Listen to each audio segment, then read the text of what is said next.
Carta de Paulo aos Efésios, lá no capítulo 6, o versículo será o versículo 18.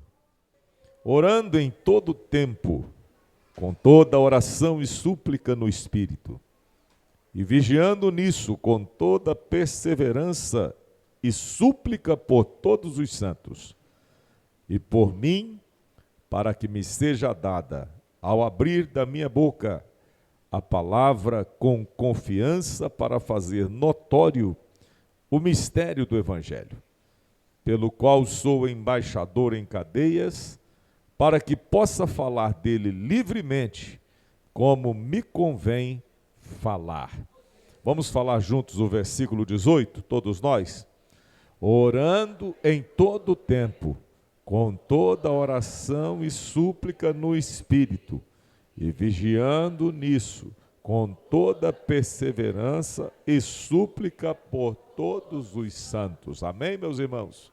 Todos podem se assentar. Meus irmãos, a carta de Paulo aos Efésios é uma carta pastoral, escrita com a finalidade de fortalecer os crentes na sua vida de fé. Paulo está se dirigindo a uma igreja e a uma região.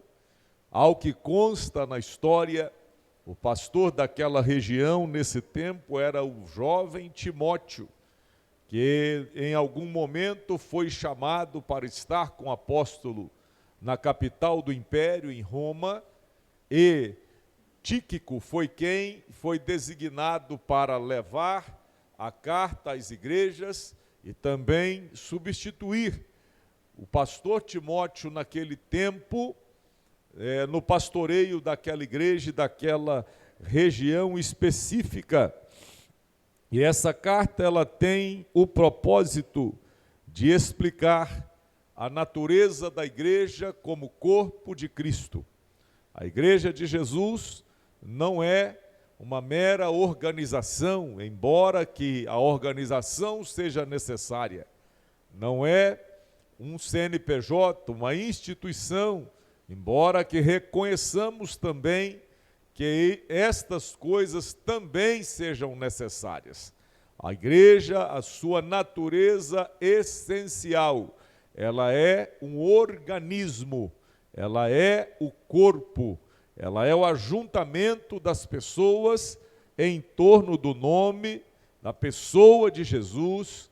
A igreja, por sua natureza, é um organismo vivo, que está atuando, é um corpo cuja cabeça é Cristo.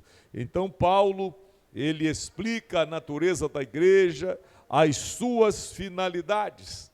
E me chama a atenção, o texto está no meu coração, e há alguns minutos atrás foi dada a oportunidade à irmã Madalena, e a irmã Madalena falou sobre a armadura de Deus, logo antes, um texto anterior ao que lemos. E de fato, esses dois textos são uma sequência e há uma correlação entre eles. Paulo começa falando no versículo 10 a respeito da armadura de Deus, e ele diz: no demais, irmãos meus, fortalecei-vos no Senhor e na força do seu poder, revesti-vos de toda a armadura de Deus, para que possais estar firmes contra as astutas ciladas do diabo. E ele diz: porque não temos que lutar contra a carne, o sangue, mas sim contra os principados, contra as potestades, contra os príncipes das trevas deste século, contra as hostes espirituais da maldade nos lugares celestiais. E ele diz: tomai toda a armadura de Deus, para que possais resistir no dia mau, e havendo feito tudo, ficai firmes. Estai, pois, firmes, tendo cingidos os vossos lombos com a verdade, vestida a couraça da justiça, e calçados os pés na preparação do evangelho da paz, tomando sobretudo o escudo da fé, com o qual podereis apagar todos os dardos inflamados do maligno. Tomai também o capacete da salvação e a espada do Espírito, que é a palavra de Deus. Paulo fala das armas com as quais devemos estar familiarizados, habituados a usar durante toda a nossa caminhada. Ele diz que a gente deve se fortalecer no Senhor, na força do seu poder, e estar revestidos de toda a armadura de Deus. E logo a seguir ele passa a detalhar a natureza da nossa luta. Não lutamos uns contra os outros, não estamos lutando contra pessoas, a nossa luta é espiritual. E aí lá vai a primeira aplicação. Muitas vezes erramos quando colocamos como alvo da nossa luta as pessoas ou circunstâncias que estão à nossa volta. Tem gente que o diabo está usando? Tem. Não deixe que ele use você, mas ele está usando pessoas. No entanto, a nossa luta não é contra pessoas, é contra as hostes espirituais do mal que habitam nas regiões celestiais. O alvo deve ser muito bem definido e nós lutaremos na força do Senhor e na força do seu poder. Não é o nosso braço, não são os nossos argumentos, não são as nossas estratégias. Nós usamos a força do Senhor e a força do seu poder. Está entendendo a palavra? Glorifique o nome de Jesus. E ao falar da armadura espiritual, da natureza da batalha, o apóstolo nos prepara a que saibamos manejar bem as armas que estão à nossa disposição. E ele as explica, ele as aplica, e de fato nós não iremos nos ater a esse ponto. O nosso ponto de atenção é o versículo 18, porque depois de falar sobre a guerra espiritual, depois de detalhar a natureza da batalha e quais as armas com que devemos lutar, ele diz assim: orando em todo tempo. Ou seja, precisamos reconhecer a natureza da batalha, precisamos saber quais armas iremos usar, precisamos ter a aptidão para o uso e o manejo dessas armas, mas não podemos fazer isso sem oração. Não podemos descuidar da oração. Está armado com as armas espirituais, mas não deixe de orar. Sabe qual o campo da batalha, a natureza da guerra, mas esteja em oração. Não deixe de cultivar o ambiente da oração. Ele diz: orando em todo tempo, com toda oração e súplica. Muitas vezes, meus irmãos, há uma pergunta que nós podemos fazer: como é que eu posso orar em todo tempo? Como é que eu vou estar cultivando uma vida de oração ininterrupta? Alguns poderão pensar, talvez, que devessem estar ajoelhados em todo o tempo, isolando-se em algum lugar, vivendo de forma numa clausura ou num lugar distante, para ficar aplicada a oração em todo o tempo. E orar em todo o tempo não significa isso. Orar em todo o tempo é você viver uma vida de oração constante. E a oração constante, primeiro, ela não exige uma forma, ela não exige uma postura, ela não exige um lugar específico. Você pode estar andando na rua e estar em oração, pode estar cuidando dos afazeres domésticos e estar em oração. Você pode estar esperando no consultório médico ou em qualquer outra situação e estar em oração. Você pode estar deitada na sua cama na madrugada e o Senhor te despertar para a oração. Você pode estar ajoelhado, sentado, em qualquer lugar, não há postura. Ezequias virou o rosto para a parede, deitado no seu leito da enfermidade. Jonas clamou ao Senhor no ventre do grande peixe. Os discípulos oraram no mar agitado pela tempestade. O Senhor Jesus orou no monte, na angústia, à sombra da cruz, que já estava ali chegando. A oração não exige lugar, postura ou nenhuma outra coisa. Você ora quando precisa, ora quando acha que deve, ora em todo tempo. Oração não tem tempo de duração, pastores. Tem oração que durou uma manhã inteira. Tem oração de batalha no monte, em que os profetas de Baal desafiaram o Deus verdadeiro, e Elias fez uma oração que não durou um minuto. Se tu és o Deus verdadeiro, desça fogo do céu. E eu quero te dizer, não é por muito falar que alguém vai ser ouvido, não é por orar até calejar o joelho e rachar o teto que você vai ser ouvido. A oração que Deus ouve é a oração sincera, que é feita com intensidade e é feita em todo o tempo. Pode levantar sua mão e adorar o nome de Jesus. A oração deve ser parte integral da nossa vida. Isso é orar em todo o tempo. Às vezes nos faltam palavras. Você não tem o que dizer. As suas expressões se acabam. E naquele momento você vai orar dependendo do Senhor. E isso deve fazer parte da sua vida diária. Não é apenas uma atividade mecânica para um momento específico. Nós estamos no tempo de tanta correria e existem aqueles que já perderam a intensidade da oração, a graça para a oração, o desejo da oração, e aqueles que de fato passam a ter uma vida de oração mecânica. É a oração quase que decorada ao levantar, ou à hora do almoço, nos momentos específicos do dia, aquelas orações que não têm mais vida, não têm mais pujança, aquelas orações que já não fazem com que você entre em contato direto com Deus, uma oração muito específica, a ponto de que alguém já sabe o que você vai falar. Vamos ouvir o irmão fulano orando, vai ser a mesma coisa, a mesma oração, do mesmo jeito.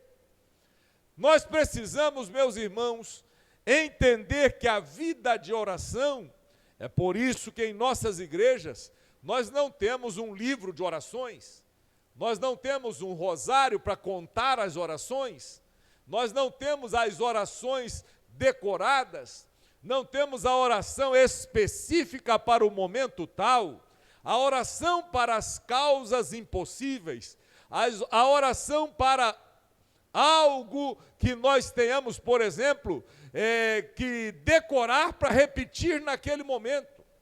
A religiosidade popular assim o faz. E nós não temos nada com isso, com o jeito que alguém faça as suas orações. Mas nós aprendemos que orar em todo tempo exige de nós a percepção de que a oração deve brotar do coração.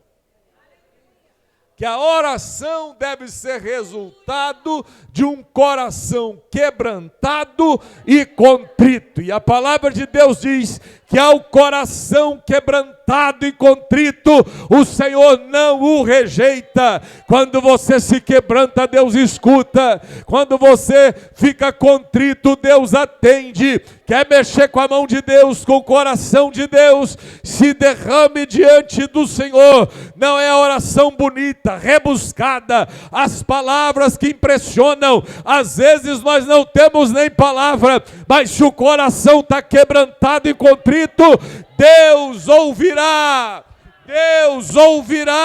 a nossa oração. A oração que é feita em todo o tempo é a oração que faz parte da nossa vida diária e não apenas um ritual decorado, para o qual a gente já sabe o início, o meio e o fim. Eu não sei se já aconteceu com você, mas acontece, já aconteceu comigo. Momento que a gente começa a orar e o ambiente vai sendo tomado e a oração vai nos envolvendo e a glória de Deus vai se manifestando e você não consegue terminar a articulação planejada para a oração, porque Deus toma, Ele não toma só a igreja, Ele toma o seu quarto, Ele toma o momento que você está de joelho e você não consegue terminar. Você começa caminhando na oração, mas termina navegando nos rios do Espírito, porque orar em todo tempo vai mover a nossa alma. Glória, aleluia. Está sentindo a graça de Deus aqui, pode adorar o nome dEle. Orando em todo tempo, com toda oração e súplica. E aí você poderia perguntar, o que significaria isso? Exatamente, orar com toda oração e súplica. O Senhor aqui está nos falando através da sua palavra, que nós devemos fazer todas as formas possíveis de oração. É isso. É com toda a oração, com toda a súplica. E isso muitas vezes vai passar pelos momentos que nós estamos vivendo. Por exemplo, nós podemos orar com ações de graças. Já percebeu que a gente, às vezes, é um eterno pedinte? Que a nossa oração se consiste em pedir, pedir, pedir, e a gente vai e a gente não para.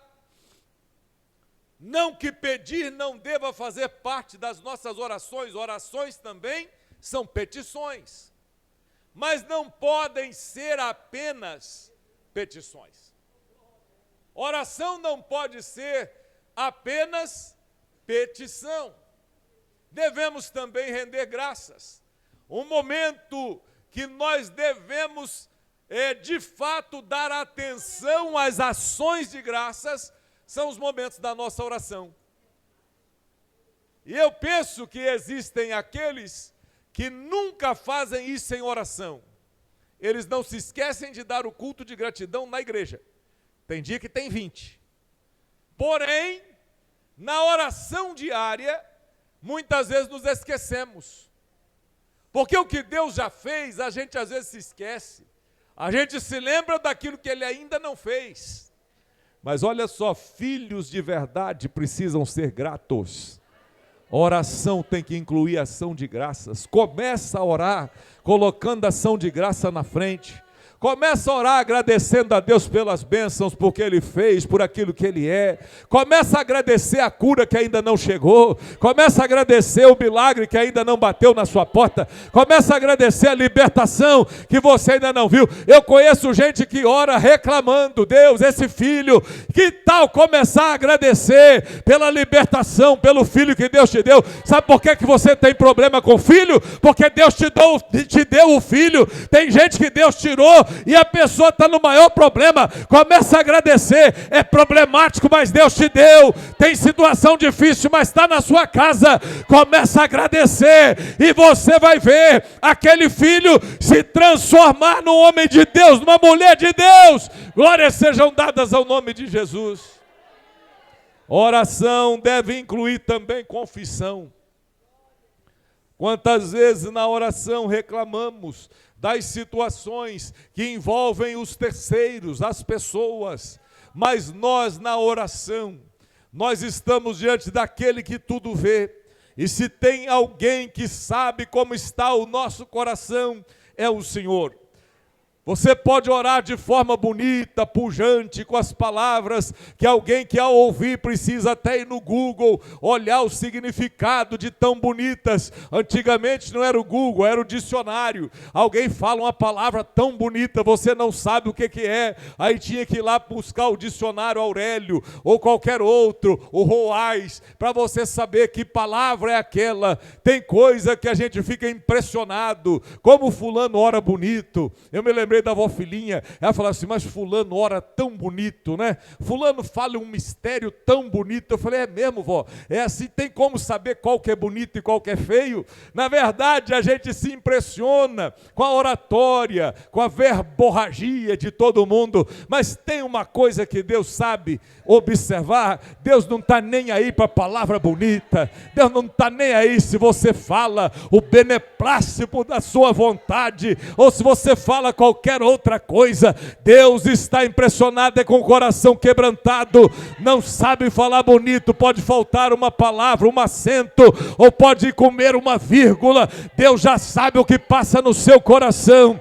Orar com toda a oração e súplica, mas também com confissão, é orar dizendo: Senhor, o Senhor sabe quem eu sou, o Senhor conhece o meu caminho, o Senhor conhece o meu assentar, o meu levantar e o meu deitar, de longe entendes os meus pensamentos. Oh, glória ao nome de Jesus, Ele já sabe. Então confessa: Senhor, eu sou esse mesmo, eu sou pobre, eu sou necessitado, mas é o Senhor que cuida de mim. Glória ao nome de Jesus. Toma a minha vida nas tuas mãos, tu conheces os meus passos. Aleluia. Devemos contar a Ele tudo em oração. Quando a gente faz oração de confissão, a gente faz é porque Deus não sabe? Não, senhores. Deus já sabe. Deus já sabe uma palavra antes que ela saia da nossa boca. O salmista no Salmo 139, ele diz: antes que uma palavra chegue à minha língua, o Senhor já a conhece. Ele já sabe até os nossos pensamentos. Mas por que precisamos confessar? Confessamos não para Deus saber. Confessamos para quebrar o nosso próprio orgulho. Confessamos para dizer quem nós realmente somos. Porque às vezes dizemos o que o outro é. Confessamos não porque Deus precisa, mas porque nós precisamos nos colocar no lugar da humilhação. Confessamos não para informar a Deus que já sabe. Confessamos para quebrar a nós mesmos e a dizer que nós não somos nada. A confissão inclui um tratamento para nós, não para Deus. Precisamos aprender a orar e confessar. Confessar em todo tempo em oração. E com isso nós estamos demonstrando a nossa dependência.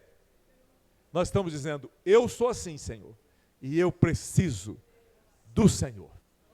A confissão deve fazer parte da nossa oração.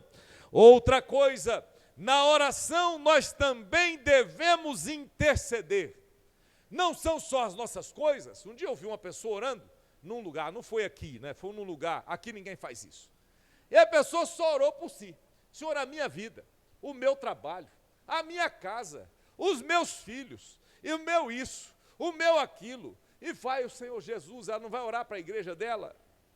Ela não vai orar para o pastor, e hoje eu estou pastor da igreja, eu preciso tanto de oração. Eu vejo os irmãos orando por mim, isso me toca muito, porque eu realmente necessito disso.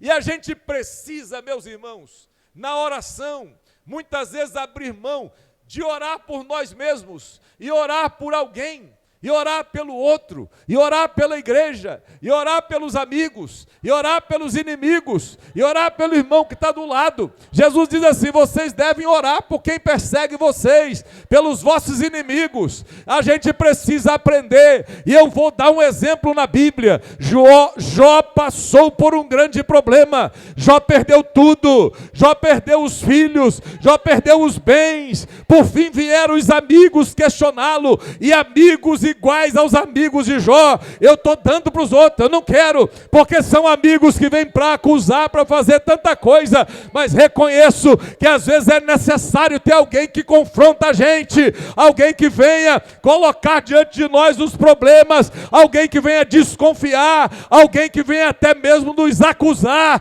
para que a gente possa sondar o nosso próprio coração. Quando a gente fica concentrado na nossa casa, nossa vida, na minha filha, família, no meu filho, na minha casa, nas minhas coisas. Quando a gente fica rodando em torno de nós mesmos, nós não estamos cumprindo o que o Senhor mandou fazer. Ele já te deu armadura, Ele já te deu armadura, você vai usar armadura, então para de concentrar em você e começa a orar pelo outro, começa a orar por quem precisa. No final, tem que terminar, no final, a Bíblia diz que Deus mudou a sorte de Jó. Mas Deus mudou a sorte de Jó, não era com Jó orando por si mesmo, orando pelas suas perdas, pelas suas coisas, pelas suas causas. Nem sobrou a mulher, e a mulher ficou falando no ouvido dele. Nem por ela ele orou pelos seus amigos. E quando Jó orou pelos seus amigos, Deus mudou a sorte dele. Levanta a mão para o céu assim comigo. Está na hora de você começar a orar pelos outros. Está na hora de parar de concentrar nas suas coisas, nos seus problemas. E eu tenho uma notícia para te dar. Quando você ora pelos outros, quando você intercede, Deus também vai cuidar da sua casa, vai cuidar da sua família, vai cuidar dos seus problemas, vai cuidar dos seus filhos, vai cuidar do seu trabalho. Toma posse dessa palavra. A oração em todo tempo, ela também inclui a oração de confissão e a oração de intercessão. E eu vou falar apenas mais um tipo, a oração de adoração. Através da oração a gente também adora. A gente às vezes confunde e acha que a adoração é cantar. Cantar também pode ser. Até porque nem toda música é adoração a Deus. Nós estamos num tempo em que as pessoas cantam músicas, inclusive nos cultos, que elas são antropocêntricas. O que quer dizer isso? Música de exaltação ao homem. Música de exaltação ao ego das pessoas. Não que Deus não fale com alguém, não que Deus não queira edificar alguém. Em alguns momentos é bonito e a gente chora, a gente ouve aquela música, por exemplo, estou contigo, ó meu filho. E a Bíblia diz isso, é uma letra bíblica, eu estou contigo por onde quer que você andar. Se passares pelo fogo, estarei contigo. Se passares pelas águas, eu estarei contigo. Pelos rios, não te submergirão. E óbvio, a gente ouve essas músicas e tributa a Deus a adoração. Mas há um tempo muito grave, esse nosso tempo, em que as músicas exaltam o homem e não a Deus.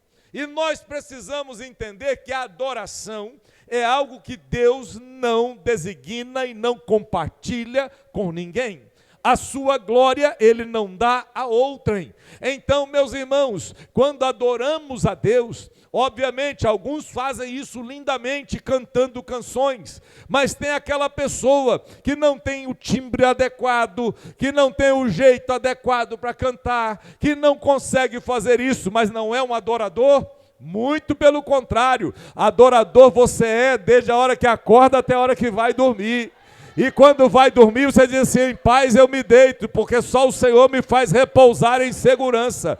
E até na hora que está dormindo, o crente cumpre um papel. Você é adorador em todo tempo, mas a oração é uma forma bíblica de adoração. Quer ver Deus alegre no trono? É um crente ajoelhado ou prostrado ou de pé em oração. Quando a gente ora, a gente também adora. A gente reconhece, Senhor, eu estou aqui, mas o Senhor está no trono. Eu estou aqui, mas eu dependo é daí de cima. Eu te adoro por aquilo que tu é, por aquilo que tu pode fazer. Eu te adoro por tudo. A oração é um meio de adoração.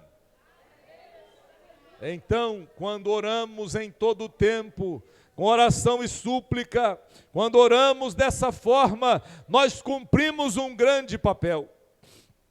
E aí vamos perguntar. E ele diz, orando em todo o tempo, no Espírito. Você está aí com a sua Bíblia aberta, e você pode perguntar o que seria orar no Espírito, orar em Espírito, como seria isso? Na verdade, nós devemos orar conforme Jesus ensinou.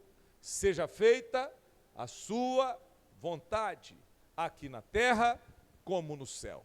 Orar no Espírito é orar não só segundo a nossa vontade, orar segundo a vontade de Deus. É o Espírito agindo em nós, nos impulsionando, é orando, entendendo a ação do Espírito, é ser sensível à ação do Espírito. Orar no Espírito inclui ter também a vida de oração sob o poder e autoridade do Espírito. E existem momentos, meus irmãos, que é o próprio Espírito que intercede por nós com gemidos inexprimíveis. Existem momentos que nós não sabemos nem como orar. E orar no Espírito é também ter essa dependência. A verdade é que nós, às vezes, precisamos soltar o cabo da nau, deixar o barco navegar. Começamos a orar e entendendo que o momento requer dependência de Deus e cumprindo toda essa recomendação de orar em todo o tempo, de orar de várias formas, em várias áreas, precisamos também depender do Espírito. A nossa vida com o Espírito é uma vida de dependência. Você depende dele, você precisa dele, você depende de ser cheio dele, você deve ser controlado por ele. O crente, ele deve ser dirigido em todas as áreas pelo Espírito. Então, orando em todo o tempo no Espírito e vigiando com toda perseverança. E eu já vou caminhando para o final. Quando oramos no Espírito, nós vamos abrir mão do controle da oração baseada nos nossos próprios desejos. Você continua tendo desejo, pedindo milagre, pedindo resposta, mas orar no Espírito muitas vezes te levará para outro lado. E quando você busca em primeiro lugar o reino de Deus e a sua justiça, e depende da ação do Espírito, pode ter certeza, levanta a mão e segura, as demais coisas serão acrescentadas. Busca primeiro lá de cima, busca primeiro Ele, busca primeiro as coisas dEle, busque o Espírito em primeiro lugar, deixa o Espírito dirigir, porque as demais coisas virão por acréscimo. Receba essa palavra em nome de Jesus.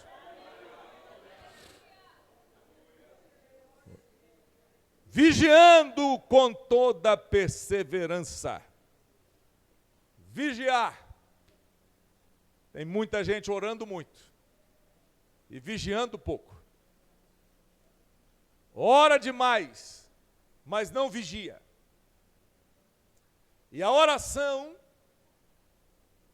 a leitura da palavra, a vigilância, são disciplinas que nós precisamos cultivar. A W. Tozer disse, sendo questionado por um novo crente que lhe perguntou: pastor, o que é mais importante, orar ou ler a Bíblia? Aí ele falou assim: qual das asas é mais importante para um pássaro? A da direita ou da esquerda? Eu já contei isso aqui. Houve um tempo lá em casa que criavam galinhas, e para a galinha não fugir, você cortava uma asa. Se tiver as duas, ela voa. Se uma tiver cortada, ela não equilibra, não consegue voar. A oração é importante, é uma asa. A leitura da palavra é a outra. Oração é importante, e a gente também agora vai ao texto de Jesus. Jesus diz assim: orai e vigiai, e as duas coisas andam juntas. Se a pessoa vigia muito, é muito atento vigiando e não ora, está defeituoso. Se ora, mas não vigia. E existem pessoas que na oração são imbatíveis, mas na vigilância não são. A palavra de Deus diz que a gente deve vigiar nisso com toda perseverança. Isso quer dizer, orando em todo tempo, toda oração e súplica, no Espírito, e vigiando nisso com toda perseverança. Não podemos nos esquecer da vigilância. Vigilância na oração, vigilância na súplica e no espírito. Vigilância em todos os aspectos dessa recomendação. A vigilância é necessária, porque a falta de vigilância pode trazer muitos danos. A falta de vigilância pode nos expor a risco. A falta de vigilância pode colocar a perder todas as demais coisas. Hoje o Senhor nos fala através da sua palavra da importância da vigilância com perseverança. Ou seja, eu não posso ser vigilante hoje e não ser amanhã. A vigilância é um processo contínuo. Hoje eu estou vigilante, amanhã preciso perseverar na vigilância. Na semana que vem, a mesma coisa, porque se a gente não vigiar, a gente pode entrar no processo da tentação. Hoje o Senhor diz: vigie para que você não entre em tentação. E olha, o inimigo está na espreita, as armas estão apontadas, as oportunidades virão. Ele não desiste, ele quer te derrubar. Tem um hino que nós cantávamos na mocidade, alguns anos atrás, algumas décadas, com a irmã Esther regendo a gente. Tem alguém tentando te derrubar, tem alguém tentando te derrubar, mas não vai conseguir não, porque tem sangue aqui. Então vigia, vigia, vigia. A arma está preparada, está tentando te derrubar, tem cilada preparada, mas você vai vigiar com toda a intensidade, com toda a perseverança. Vigia, crente, vigia, irmão, vigia, irmã, vigia, porque você não vai ser derrubado. Com vigilância intensa. Vigilância. Vigilância intensa exige que nós não tenhamos descuido. Vigiem com toda perseverança e súplica por todos os santos. Se você precisa interceder por alguém, Paulo termina esse texto dizendo que você deve orar por todos os santos. Deve orar pela igreja como corpo, deve orar por gente que você nem conhece, deve orar pela salvação das almas. Sabe de uma coisa? Eu li o testemunho de um pastor, que ele foi abrir uma igreja num determinado bairro, ele com a sua família. Ele e a esposa, ele tinha uma congregação em casa, era uma escadinha, muitos filhos. E eles foram, e as crianças cantavam, um tocava pandeiro, outro tocava cavaquinho, e era uma igreja mesmo, e eles começaram. E as pessoas não se convertiam, assistiam do outro lado da rua, ficavam só olhando, mas não vinham. E ele começou a conhecer os vizinhos, fulano, fulana, da frente, do lado, atrás. E ele começou a orar especificamente pelo João, pelo Pedro, pela salvação da Maria, pela salvação. E as crianças oravam: nós vamos orar pela tia Maria hoje, vamos orar para fulano, orar para fulano. E eles começaram a orar especificamente, dizendo: Deus, nós queremos a salvação da fulana. Nós queremos que o Senhor salve o fulano. Deus, fulano é um bêbado, ele fica caído na rua. Nós queremos que o Senhor salve o fulano. Direcionadamente, dizendo o nome, dizendo para Deus, não que Deus não soubesse, mas eles colocaram aquelas pessoas como alvo de oração. Com isso eu quero dizer que você pode fazer a mesma coisa. Tem gente que não se dobra, tem gente que não vem no culto, você já chamou. Comece a colocar diante de Deus e fazer o que o círculo de oração faz. Circula o céu com as suas orações, colocando o nome, dizendo: Senhor, é fulano. O que aconteceu? O bêbado um dia entrou na igreja bêbado. E foi o primeiro. Eles estavam orando para a conversão daquele homem. E ele chegou caindo. E ele chegou sem aguentar ficar em pé. E ficou assistindo o culto, e ele pregou, e as crianças cantaram. Na hora do apelo, o bêbado aceitou Jesus. E não foi de brincadeira, ninguém acreditava. Mas no culto seguinte ele voltou, já não estava bêbado. Na outra semana ele estava lá de novo e falou assim: eu quero uma Bíblia. Aí deram a Bíblia para ele. Os vizinhos começaram a olhar: fulano não está bêbado mais e está indo para a igreja dos crentes. Daqui a pouco a dona da frente falou assim: eu vou lá ver o que está acontecendo. E eles estavam orando por ela também. O que aconteceu com a dona da frente? Ela também virou crente. E daqui a pouco outra pessoa aceitou Jesus. Meus irmãos, quando a gente ora por todos os santos, tem santo bêbado na rua que ainda não foi alcançado, nem levantado, mas quando Jesus levantar, aquele homem que era caído, que era perdido, vai virar um santo homem de Deus, porque onde abundou o pecado, superabundou a graça de Deus. Pode ter certeza, Jesus ainda salva, Jesus ainda transforma, Jesus ainda cura, Jesus ainda liberta, Jesus leva para o céu. E se a gente começar a orar, Deus vai agir. Se eu orar, o céu vai mover. Se eu orar, Deus vai agir, Deus vai responder. Pode levantar sua mão para o céu e dar glória ao nome de Jesus. Eu vou te desafiar.